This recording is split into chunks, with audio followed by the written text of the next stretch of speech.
Hi, good morning. Alam nyo ba na mayroon magandang negosyo ngayon na nag-aantay sa atin?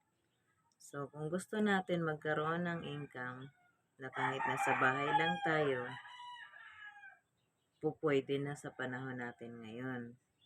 Gawa ng marami ng gadget na magaganda na pwede natin mapakinabangan. So, kagaya sa amin, kay Len and Green Trading Corporation, yun yung ating company. So, si Len and Green may ino-offer na business sa mga willing mag-business, sa mga naghahanap ng hanap buhay na magandang income.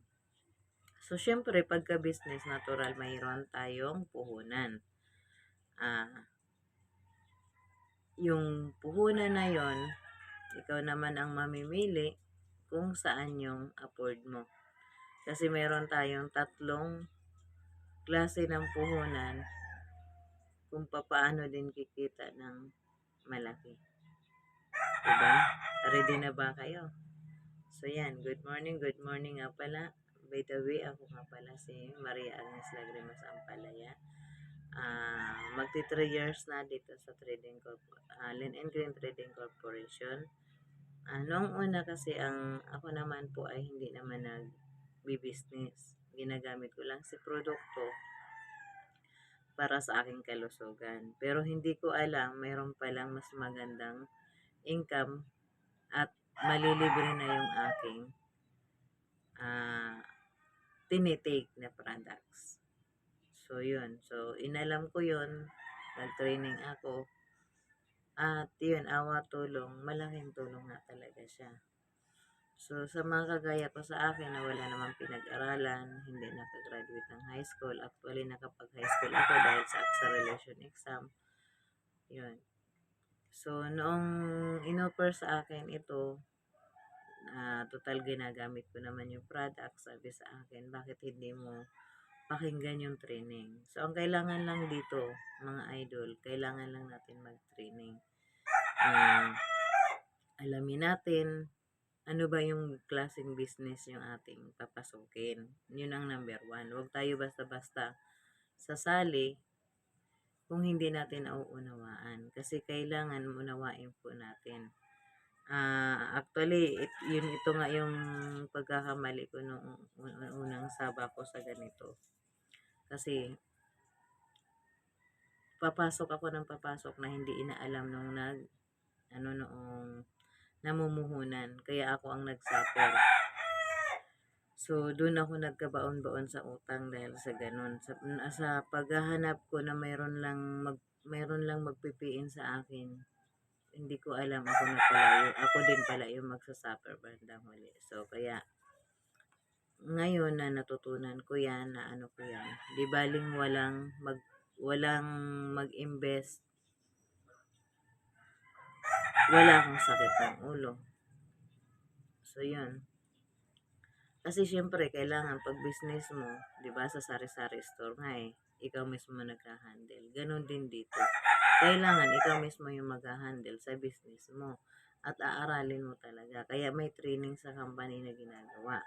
So, yun, every Thursday, Monday, Thursday, at saka Wednesday. Monday, Tuesday, Wednesday. Kasi magkakaiba yan. Iba-iba yung ano. So, ang Tuesday, doon naman hahasain kung paano yung pagbe-build up mo, paano mo i-introduce yung produkto mo, paano ka kikita ng mas the best sa iyo.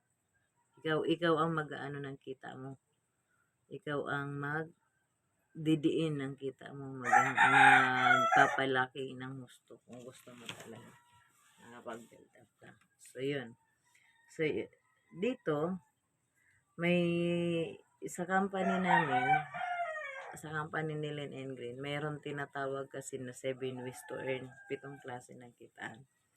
So, yun sa akin, ang gumagana doon, 5. Yung tinatawag na referral bonus, tricep bonus, bicep bonus, unilevel, at saka yung direct selling.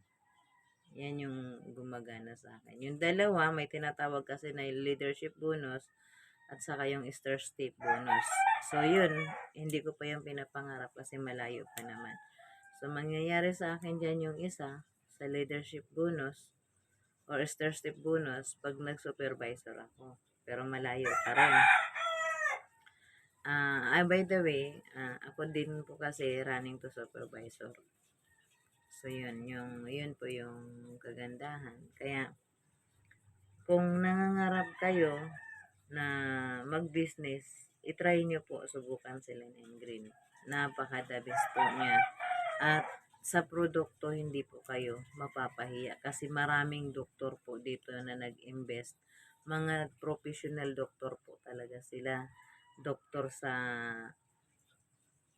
sa medicine. Iba-ibang klaseng mga hawak nila ng mga natin sa kalusugan. Pero nandito nag-invest.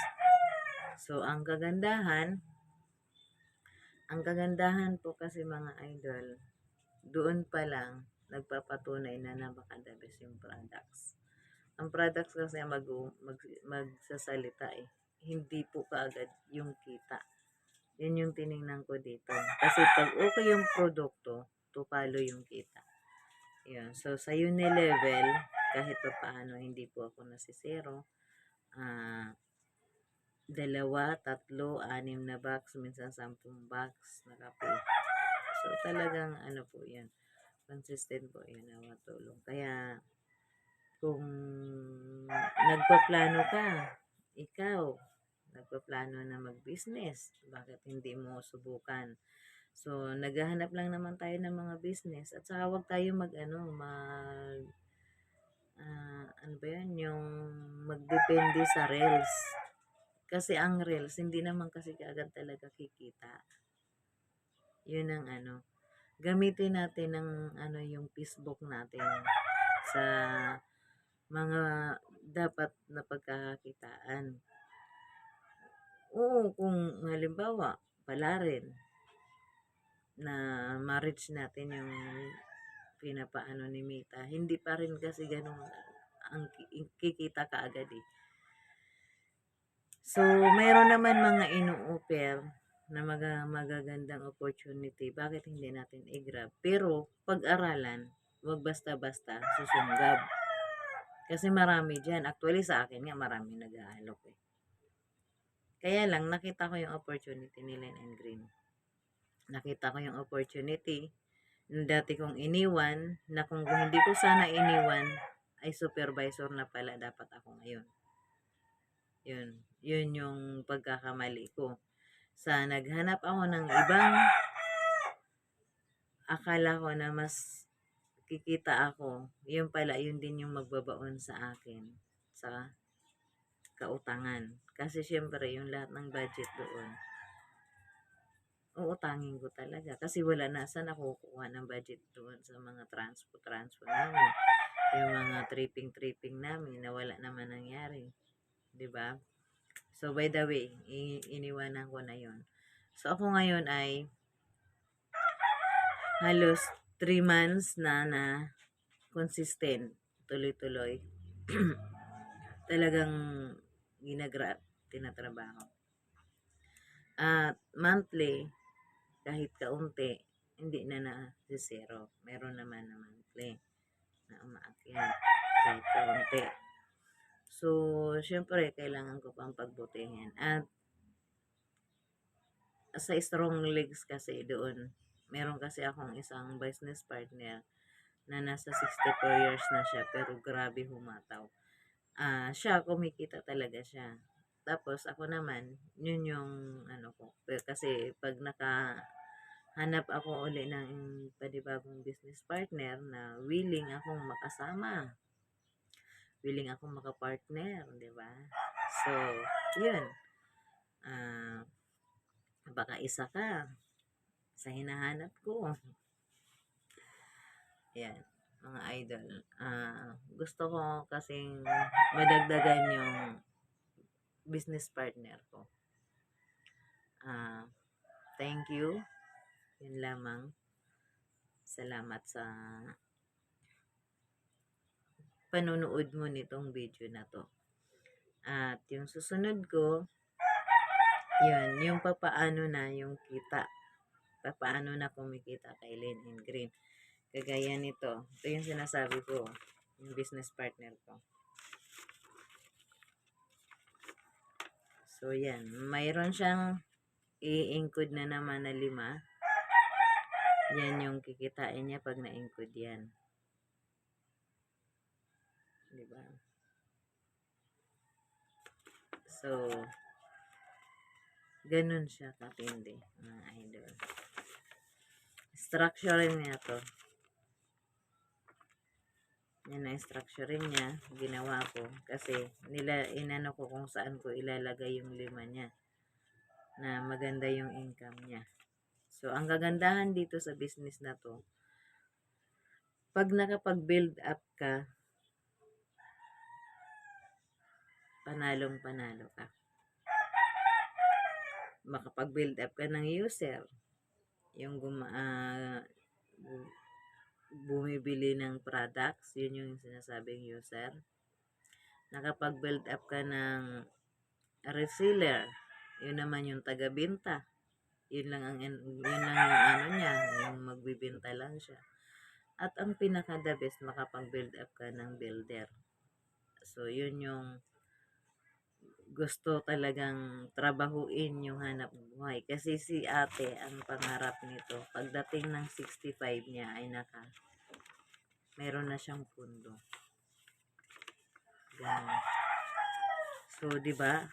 Sa 60 years old, sa 64 years old, ngayon 64 years old, gustong kumita, gustong magkaroon ng pundo, magkaroon ng ano yung pinagpapaguran niya. Nakita niya kasi. So, kami kasi yung magkakasama sa pag-aahinti ng lupa. Kaya lang, nung wala talaga nangyayari kasi naka 8 months, 8 to 9 months kami sa lupa na pag-aahinti, walang nangyari. So, sabi ko sa kanya, te, magde-decide na ako, babalik ako sa Lynn & Green.